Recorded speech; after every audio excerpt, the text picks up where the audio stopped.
তাহাজ্জুদ নামাজের সময় কখন থেকে কখন আর তাহাজ্জুদ নামাজের নিয়ম কেমন একটু বিস্তারিত জানান। বিস্তারিত বলার সময় নাই, শুধু সংক্ষেপে এটুকু বলি, তাহাজ্জুদ এশার নামাজের পর থেকে পড়া যায়। এশার নামাজ শেষ, আপনি দুই রাকাত করে তাহাজ্জুদ পড়বেন, এটা এক প্রকারের তাহাজ্জুদ। কিন্তু আসল তাহাজ্জুদ, হুজুদ শব্দের অর্থ হলো ঘুম থেকে উঠে যে নামাজ পড়ে।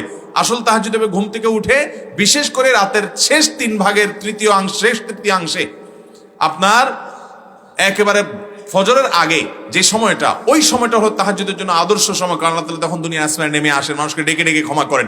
ওই টাইমে পড়তে পারলে সবচেয়ে বেটার। ওই টাইমে না পড়লে আপনি ঘুম থেকে উঠে রাতে যে কোনো সময় পড়লেই তাহাজ্জুদ হবে। এমনকি এশারের পরে পড়লেও মর্যাদার দিক থেকে কম হলেও সেটাও এক প্রকারের তাহাজ্জুদ হিসাবে গণ্য হবে। কিয়ামুল লাইল বা রাত জেগে নামাজ পড়া হবে। তাহাজ্জুদের নামাজ দুই রাকাত করে পড়বেন।